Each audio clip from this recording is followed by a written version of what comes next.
Muito boa noite, é com muita alegria que nós começamos mais um programa Direção Espiritual.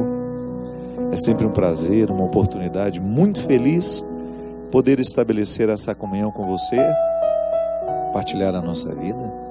A gente cresce tanto quando a gente tem a oportunidade de encontrar alguém que fale o assunto que a gente precisa falar, não é assim? É um processo terapêutico em nós. A amizade é naturalmente terapêutica. Porque é quando a gente tem essa feliz oportunidade de partilhar aquilo que muitas vezes nos pesa, de dividir com o outro aquilo que nos assusta, colocar pelo recurso da palavra, por mais limitado que seja, a palavra é sempre limitada, ela nunca consegue alcançar o cerne, o coração da nossa verdade, mas por meio dela a gente pelo menos tenta se aproximar. Eu, quando digo alguma coisa sobre o meu sentimento, é uma experiência de limite. Porque do meu pensamento, da realidade para o meu pensamento, já existe uma perda. O que eu sinto, quando eu penso o que eu sinto, já existiu uma perda. E quando eu tento falar aquilo que eu pensei, é ainda uma perda maior. Na verdade, é sempre um prejuízo tentar dizer ao outro o que nos passa. É por isso que as pessoas que se amam, elas se entendem muito melhor. Porque só o amor é capaz de nos dispensar da formalidade da palavra. Basta a gente olhar. Eu sempre gosto de dizer isso. É impossível mentir para a mãe se ela estiver olhando para a gente. Geralmente quando a gente precisa mentir para a mãe, a gente fala amarrando um sapato, né? Mexendo nas coisas, porque não pode cruzar o olhar. Porque se a gente cruza o olhar, se estabelece a comunicação mais perfeita que o ser humano pode ter, pode viver e proporcionar ao outro, é o olhar. A gente desfruta dessa satisfação. Por isso que é tão bom quando você está diante de um amigo que você ama. Não precisa dizer muito, ou então o pouco que você diz já é o suficiente para que ele entre em comunhão com aquilo que está se passando com você. Era o que Jesus fazia. Jesus era naturalmente terapêutico. Ele conseguia arrancar a vida do outro para uma partilha que nem sempre passava pela palavra. É fantástico o encontro dele com a samaritana. Jesus não precisou perguntar muita coisa. Bastou estabelecer ali com ela uma conversa acerca de um poço, da sede que sentia naquela hora, para que o conteúdo daquela vida que precisava ser partilhada para ser superada, que é assim mesmo. Às vezes a gente só pode superar uma fase da vida depois que a gente teve condições de partilhá-la com alguém. Depois da partilha é como se alguma coisa pudesse fazer avançar na direção de uma melhora, de uma superação. Na psicologia mesmo nós aprendemos que toda vez que nós temos coragem de falar sobre uma determinada realidade, que até então era só guardada por nós, que pertencia àqueles segredos que nós jamais tivemos coragem de contar a alguém, de alguma maneira a gente começou a superar. O silêncio nos amordaça, ele pode muitas vezes piorar uma realidade. Quando eu partilho, eu tenho condições de dar passo na direção de uma superação. É por isso que a conversa, ela é sempre terapêutica.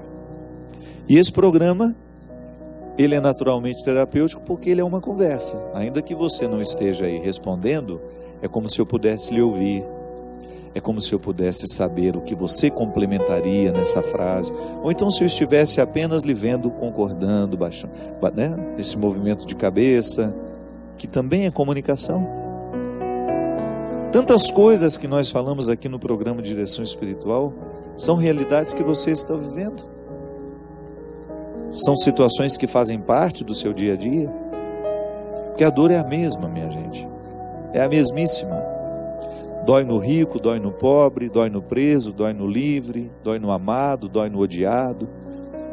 As realidades humanas são sempre as mesmas. Nós carecemos das mesmas coisas, nós carecemos das mesmas realidades, dos mesmos aconchegos. Então é sempre muito bom a gente ter a oportunidade de parar um momento do nosso dia e conversar com alguém que nos entenda. É o que aqui a gente acredita. O programa Direção Espiritual é uma oportunidade que a gente tem de falar, de estabelecer com o outro um momento de comunhão, uma conversa, para poder retirar um pouco dos fardos que às vezes nós levamos sobre nós. Jesus tinha uma facilidade muito grande de arrancar o fardo do outro. Como eu dizia, com a samaritana, através de uma conversa, ele vai conduzindo a samaritana por um processo, por um caminho, por uma estrada, que vai libertando aquela mulher de tudo o que até então causava agonia, dor, sofrimento, culpa. Naquele gesto de pedir água àquela mulher, Jesus começa a oferecer a ela um alimento infinitamente superior à água, ao pão, que era justamente o alimento da alma. E ele foi provocando naquela mulher a catarse. Sabe o que significa catarse? Purificação. É quando a gente vai jogando para fora os nossos excessos. Se você quiser fazer, por exemplo, uma desintoxicação do seu fígado, é passar, os nutricionistas sabem melhor do que nós. Mas os médicos sempre dizem que a gente deveria ter pelo menos um dia na semana para a gente desintoxicar o fígado. Passar uma manhã sem comer, por exemplo, o jejum. O jejum ele é tão benéfico à vida humana. Isso é catarse, isso é purificação. Você toma um chazinho, vai fazer bem para o fígado. Aí você vai proporcionando ao seu fígado essa catarse. Nós precisamos fazer essa catarse aqui também, na nossa cabeça. É aqui no nosso cérebro que a gente processa todo o passado que não deu certo. Igual a samaritana. A samaritana chegou diante de Jesus, ela também estava com sede. Porque senão ela não iria buscar água. Ela não tinha reservas na casa dela. Ela precisou sair na direção do poço de Jacó, que já alimentava os seus ancestrais. Aquele poço ele tinha um motivo religioso também para eles, para os samaritanos. Fazia parte de uma herança. Os samaritanos tinham tão pouco na vida, Então eles valorizavam tanto, por quê? Naquele poço, os seus ancestrais haviam saciado as suas sedes. Então ele estava indo lá com a sua vasilha buscar água. Era meio-dia, um dia muito quente, e ela se deparou com Jesus. Foi então que ele começou a pedir a ela água. Mas o que na verdade Jesus queria era só em começar uma conversa. Tá certo, ele podia estar com sede também. O inusitado aconteceu. Ele conversou com uma mulher que estava também sedenta de água física, mas sobretudo de vida. Ela estava sedenta de vida. Já estava no 6º casamento, uma vida toda errada. E Jesus, percebendo isso, começou a conversar com ela, começou a valorizá-la. É tão bom isso, Quando você começa a conversar com alguém que, mesmo sabendo que você tem defeitos, começa a falar das suas qualidades. Você já experimentou o poder terapêutico de uma palavra motivacional? De alguém que por um instante lhe faz esquecer tudo o que foi fracasso na sua vida e começa a lhe conduzir através da palavra, do argumento. Que isso, que bobagem. Você tem tantos valores. E começa a abrir estradas diante dos seus olhos que até então sozinho você não via, porque você só tinha condições de enxergar os seus erros. Você só tinha capacidade de perceber a vida que não tinha dado certo. Você estava impossibilitado de enxergar futuro, só via passado. E de repente aquele amigo, aquela palavra que foi te motivando, que foi semeando sonhos dentro de você, é igual quando alguém percebe que nós temos talento para alguma coisa e a gente tinha medo de dizer que tinha vontade de desenvolver aquele talento, você escuta aquele elogio e aquilo te enche de esperança. É verdade, eu vou me ocupar disso, vou dedicar-me para que esse talento venha à tona. A gente sabe muito bem o que Jesus provocou na samaritana, porque de alguma forma, em algum momento da nossa vida, alguém fez isso conosco. Alguém foi essa voz divina na nossa história, nos motivando a ir além, ir adiante. Eu me lembro na minha vida, eu tive uma pessoa que foi absolutamente importante na minha construção humana. Ela estava lavando roupa, eu tinha o hábito de ficar muito perto dela, que eu gostava demais dela, tia Ló, uma vizinha da minha mãe. Passava às vezes boa parte do meu dia lá. Gostava muito da família, uma família muito animada, muito festeira. E num belo dia, a tia Ló virou e falou para mim assim: Fabinho, por que você não vai para o seminário? Você já manifestou desejo de ser padre, por que você não vai? A minha vida mudou, eu não trabalhava com o carnaval naquela época. Já estou trabalhando, não penso que seja para mim agora ser padre, não. Já foi em outro tempo. Eu acho que você está perdendo tempo. Isso ela lavando roupa.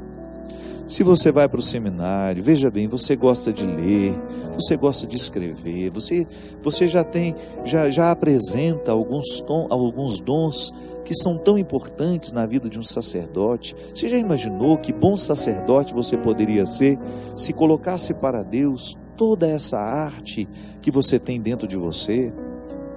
E eu me lembro que eu ainda retruquei: mas eu já estou colocando essa arte no carnaval, em pouco tempo eu vou para o Rio de Janeiro, vou trabalhar nas escolas de samba de lá. Aí ela olhou para mim, parou a lavação de roupa e falou: e você acha que uma escola de samba pode lhe dar tudo aquilo que o seminário pode? Seminário você vai se tornar gente. Ainda que você estude um tempo depois e descubra que não é, mas eu acho que você deveria experimentar.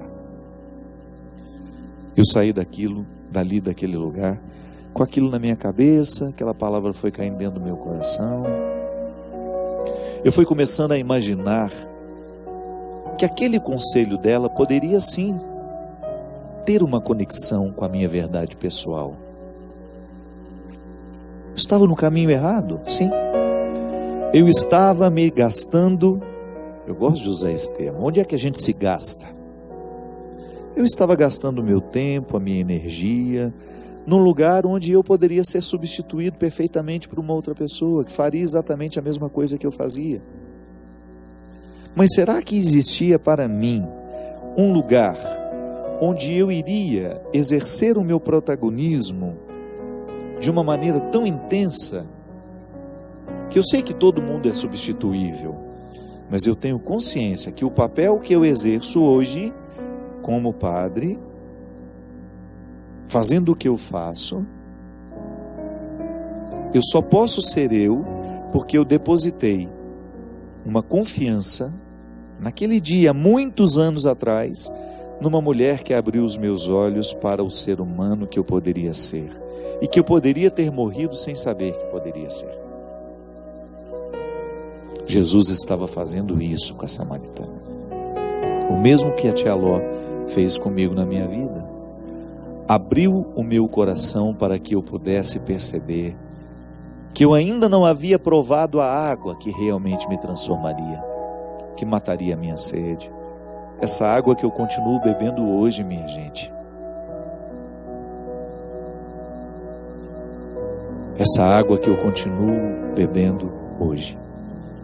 Jesus abre estradas no coração de quem permite. Eu não sei o que você já sabe sobre você. Quais são os caminhos que você já investigou, das suas possibilidades, da sua personalidade, do seu jeito de ser. Ainda que você já tenha 90 anos, nunca é tarde para você perceber quais são as estradas que você ainda precisa trilhar. E se você está cansado, Eu estou sem condições, Padre, de hoje abrir uma picada nova no matagal da minha vida. Acredite na palavra de Jesus que lhe diz: vinde a mim, todos vós que estáis cansados, carregados de fardos, e eu vos darei descanso. Tomai sobre vós o meu jugo e sede discípulos meus, porque sou manso e humilde de coração, e encontrareis descanso para vós, pois o meu jugo é suave e o meu fardo é leve. Vamos ler de novo? Vinde a mim, todos vós que estáis cansados e carregados de fardos. Sim, a samaritana estava carregada pelos fardos do passado.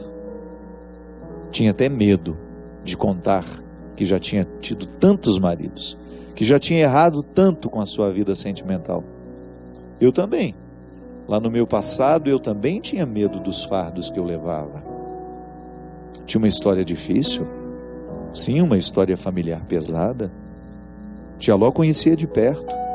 Tia Ló conhecia de perto os medos que eu trazia, as inseguranças que me foram colocadas pela estrutura familiar que eu tinha. Eu também estava cheio de fardos. Mas naquele momento ela encarnou essa palavra de Jesus, mesmo sem citar esse evangelho. Por que você não vai para o seminário e permita? Por que você não vai e permita que Deus arranque os fardos que até então estão lhe impedindo de saber quem você é? Foi o que Jesus fez.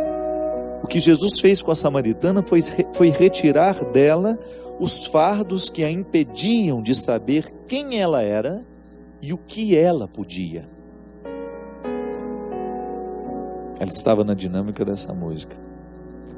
Nem toda reza é santa, nem todo escuro é breu, nem toda beleza encanta, nem tudo que tenho é meu. É isso mesmo. Às vezes a gente assume coisas na nossa vida que não são nossas. Eu estava assim naquele momento, assumindo para mim uma vida que não era minha, mas que eu corri o risco de passar ali, desperdiçar a oportunidade de ser quem eu era, naquele momento, num ofício que não era para mim.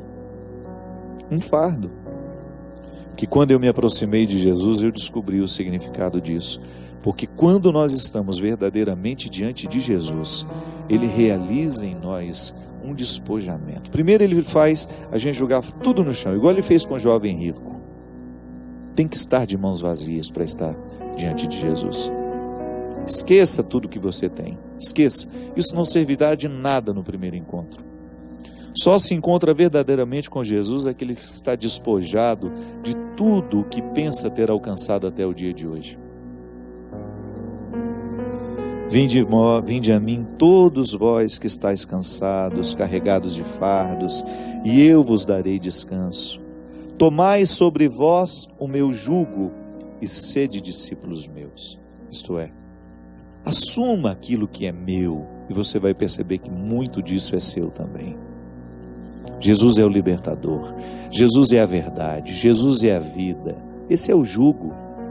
Ser verdadeiro, carregar a vida, ostentar a vida, defender a vida, é um jugo nos dias de hoje, neste mundo que está cada vez mais avesso e indisposto à vida. O jugo de Jesus é este, é você ser verdadeiro, é você ser honesto, é você não abrir mão de tudo aquilo que promove a vida nos dias de hoje. Mas tem uma coisa, quando nós assumimos esse jugo, Ele mesmo nos liberta. É o jugo que nos liberta.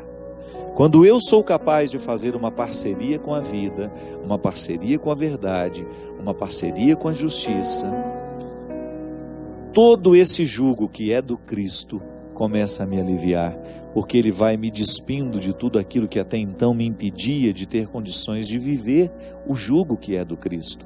Eu estava vivendo os meus jugos, os meus fardos, os meus pesos, e os meus pesos não me aliviam. Mas os pesos de Jesus, os fardos de Jesus, esses sim são capazes de nos aliviar. Porque não são obrigações, são direitos que nós assumimos.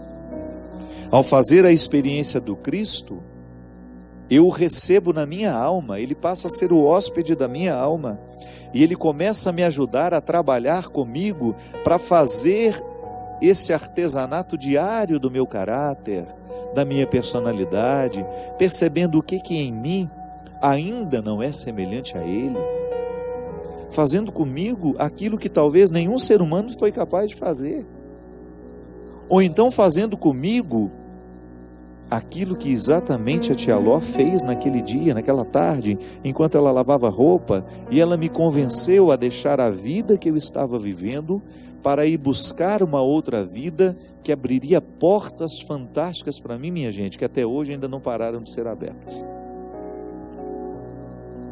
Elas não deixaram de ser abertas até hoje.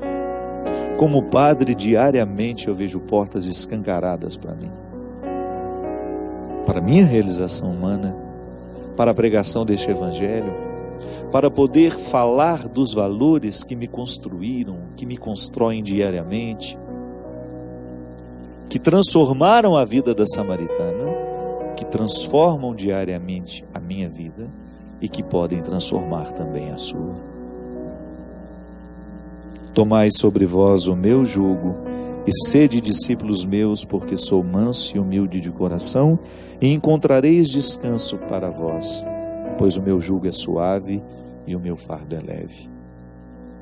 Essa promessa de Jesus para mim, para você, essa promessa de Jesus que já mudou a vida de tantas pessoas, continua sendo absolutamente atual. Quem faz uma experiência verdadeira de Jesus, quem conhece de fato o coração de Jesus, começa a ter contato com todas as realidades que lhe impedem de ser quem você é. Quem de fato faz uma experiência do coração de Jesus, vai aprender a lidar com seus egoísmos, com suas mazelas, com seus defeitos, porque num coração que está consagrado ao coração de Jesus, a matéria-prima da nossa conversão são as nossas misérias.